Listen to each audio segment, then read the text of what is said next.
There's a Jew standing by a train, waiting for the train to come, by a platform, and he sees another guy over there, and he says, "You have the time?" And the guy says, "Nothing." He doesn't answer. He says, "What time is it?" Doesn't answer. He asks him again, "Can you just tell me the time? And if you don't want to tell me the time, can you tell me you don't want to tell me the time? At least respond to me. Like what? Just say something." He says, "Listen, we're Jews. It starts with the time. It doesn't end there. First you ask what time it is, and then you're going to ask another question. And Jews are going to start talking. And you know what happens when Jews start talking? They end up, when we're going to go on the train, you're going to sit down next to me. And you're going to continue talking to me. And you know, I'm going to feel bad. My neshama is going to stir a little bit. And I'm going to want to invite you to come to my house for Shabbos. And you know, when you come to my house for Shabbos, I have a daughter. And you're going to want to, she's a very nice girl, you look like a very nice guy, and you'll probably like each other.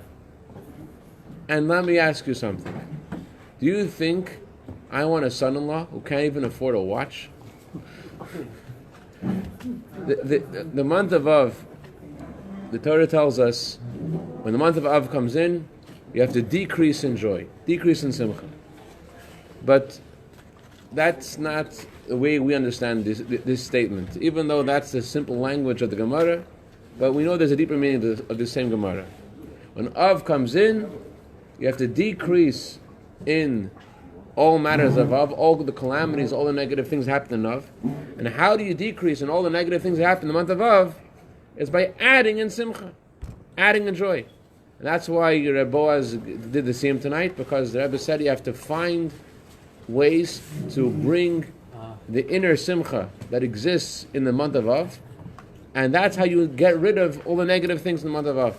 By increasing in simcha, by adding in simcha, that's how you decrease all the calamities of Av.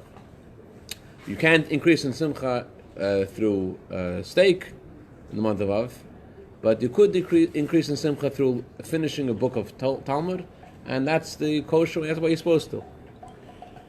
Now, in addition to it being Rosh Chodesh, tonight is also, I mentioned before from the Rebbe's letter, tonight is also the anniversary of the passing of Yerzeda, Aaron HaKain. And Aaron is the only person the Torah mentions his day of passing. And there's something about the passing of Aaron which is very significant in regards to the month of Av. He's the only person the Torah tells us the day of his passing. Usually, there's nobody else. There's nobody else in the entire Torah. The Torah says it doesn't say clearly in the written Torah. The Talmud tells us the day he passed away, but the written Torah doesn't say. The only one the Torah says the day he passed away was Aaron. Now, the simple reason why the Torah tells us about his passing is because the Torah is giving us the antidote for how to rectify the calamities of the month of Av. Aaron was someone who loved peace and pursued peace. He had senseless love for everybody. He had a love for every Jew, even that didn't make sense. And that's how we rectified the cause for the destruction. The destruction of the Beis HaMikdash was because of senseless hatred. So the way to rectify the senseless hatred is through loving people that you can't find any reason at all to love them. A guy like you, Baruch, who's just with a beautiful smile, it's not called senseless love. You have to have somebody who's not so geschmack. So, and it's not just about love. Aaron lit the menorah. He lit all 7 branches of the menorah. The 7 branches of the menorah represent 7 different kinds of souls. So we're empowered in the month of Av especially to learn from Aaron and try to reach out to another Jew and light the menorah. Now, the menorah could have been lit by anybody. It happened to be that Aaron lit the menorah, but anybody was allowed to light the menorah.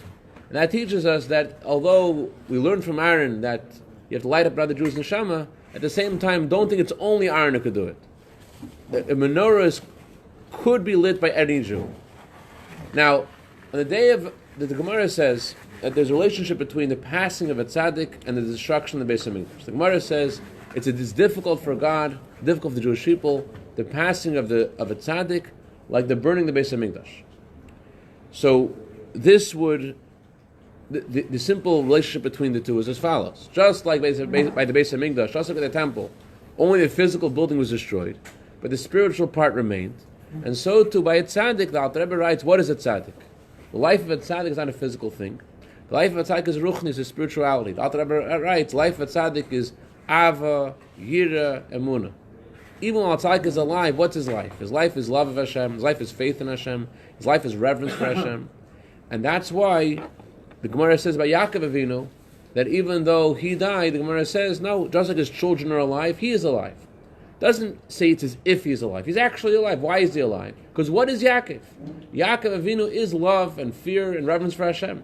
So his children who embody Yaakov's spirit of love and fear of Hashem, Yaakov is alive physically through them. As his children are alive, he's also alive. And so too, in regards to the destruction of the Beis HaMikdash, the physical part is destroyed, the spiritual part remains, and we're encouraged during these 3 weeks to study about the Beis HaMikdash, to learn about the Beis HaMikdash. So learning about the Beis HaMikdash, you also, the Gemara says, when you learn about the Beis HaMikdash, you have the spiritual impact of as if you built the Beis HaMikdash. That's at the surface, the relationship between the passing of Aaron, the passing of the tzaddik, and these days that when the tzaddik passes away, it's not just you mourn for the tzaddik. You want to gravitate to the spiritual energy of the tzaddik. And so, to the time of the destruction of the Beis HaMikdash, the Torah tells us to gravitate to the Beis HaMikdash. The Torah tells us to look for the Beis HaMikdash, just like you look for Aaron HaKohen. It's not just the day he passed away, but the day he passed away is the day his light, his Avodah, his Torah, his Neshama shines more than any other day. And so we're supposed to look for the spiritual energy of Aaron. And so too, in regards, on the day of the Beis HaMikdash, the days that we're mourning the Beis HaMikdash, we're supposed to look for the spiritual energy of the Beis HaMikdash. That's a simple relationship between the passing of Aaron and these 3 weeks. But the problem is like this. For Aaron HaKohen, okay, he's a tzaddik. Since he's a tzaddik, what's the main thing about a tzaddik's life? Love and fear and reverence for Hashem. But the Beis HaMikdash, the physical component is really important. By the Beis HaMikdash, we actually have a mitzvah to build the Beis HaMikdash. It's not just a spiritual thing. So although in regards to Aaron, we're supposed to connect with his energy and connect with his light today and connect with his message, and that's how he's alive, but with the Beis HaMikdash, you can't say that. The Beis HaMikdash, if you're missing the actual physical building of the Beis HaMikdash, you're missing the main thing, You're missing a critical part of it. So how can we compare the passing of Aaron to the destruction of the Beis HaMikdash, and thus the rectification for the destruction of the Beis HaMikdash? How could that be accomplished just by studying about the Beis HaMikdash? So the answer is like this.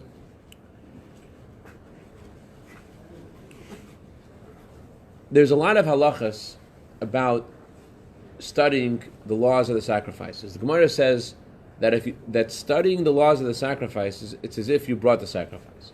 And what that means is like this. Just a couple practical things. Although it's on our minhag, and I asked older Chassidim, in the Alter Rebbe's Shulchan Aruch, there's 2 different texts. In his original text, he says you should stand up when you say the morning sacrifices. And I did see one older chassid do that once, and I was wondering, do we have to do that? But in the Medura Basra, the Alter Rebbe's second version of Shulchan Aruch, he wrote 2 versions of the Shulchan Aruch. He wrote one version, then he edited it again, and the second one he didn't mention that you have to stand up when you recite the morning sacrifices. But there are, it is mentioned in the Gemara that when you study about the sacrifices, as if you brought the sacrifices, and therefore when should you say the verses about the sacrifices? You should say them specifically during the daytime, because sacrifices are brought during the daytime. That's the reason for the opinion that you should say the verses of the sacrifices when you're standing, because the sacrifice is brought when you're only when the people are there standing in front of the altar as it's being offered. So it's not just what that means is like this. It's not just when you study about the sacrifices, you have the merit as if you brought a sacrifice. It's not just when you study about the sacrifices, you have the atonement as if you brought a sacrifice. But there's something about studying the Torah of a sacrifice that's considered as if you actually did the avodah of bringing the sacrifice. And so too as regards to the Beis HaMikdash. Studying about the Beis HaMikdash, where do we get this from? Where do we get this idea of studying about the Beis HaMikdash? It comes from the Chazal talk about a conversation between Yecheskel HaNavi and God. Yecheskel was told by God how the Beis HaMikdash should be built. He tells him the details. This is how this should be, this is how that should be. And Yecheskel tells Hashem, just one second, one small question. You're not planning to build a Beis Hamikdash for a long time. So why are we supposed to study about this now? Let's study about this when exile's over. Why study about this now?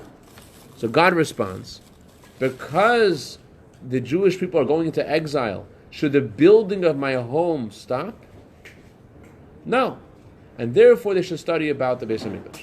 In other words, Hashem is saying that there's something about studying about the Beis Hamikdash which causes the Beis Hamikdash to be built. It's not just as if you're building it, but it's actually building it. Which means practically that just like in the time of the Gemara, time of Moshe Rabbeinu, you built the Mishkan by coming and taking your wood and your copper and your silver and your gold, and you brought it to Moshe Rabbeinu to build the Mishkan. So too nowadays, how do we build the Beis Hamikdash? Is through studying about the Beis Hamikdash. The question is how. So you're just studying. What does that do? And the answer is like this.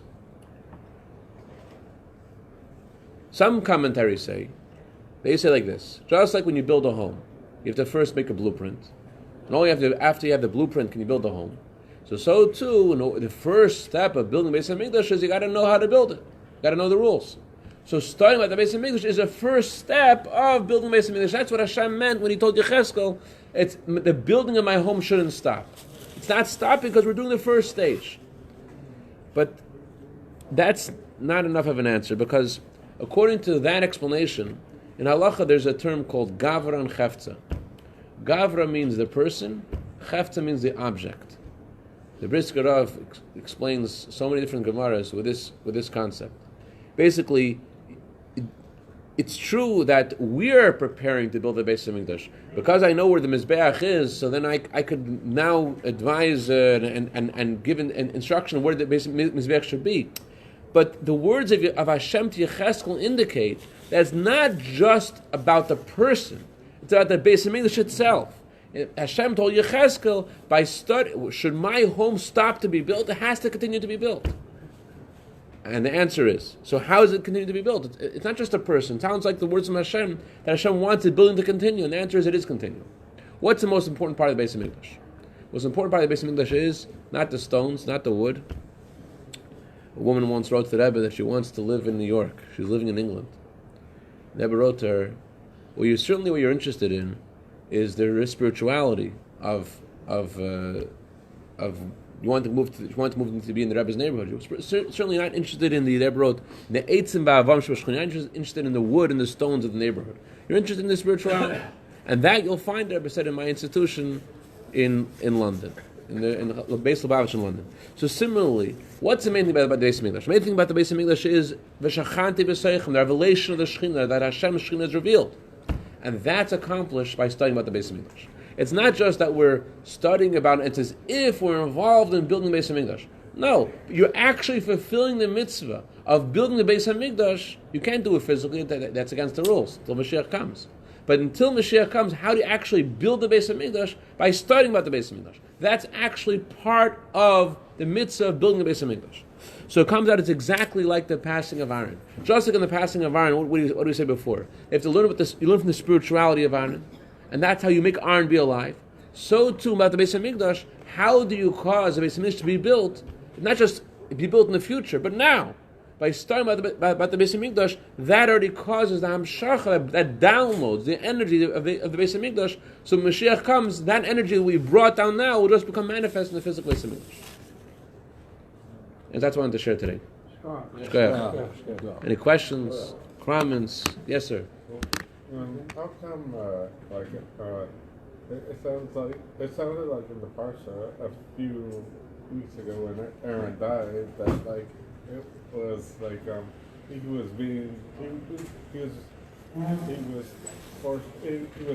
dying because of Moses' sin. Because of sins? Or Moses. You saying because of the rock? Yeah, because of the rock. You're asking, what did he do wrong? Yeah, exactly, yeah. It's good questions. It's not so relevant to this subject, but I think some commentaries say that he should have protested. Yeah. I have to look it up. I don't remember. I think it has to do with his protesting. Okay. Anything else?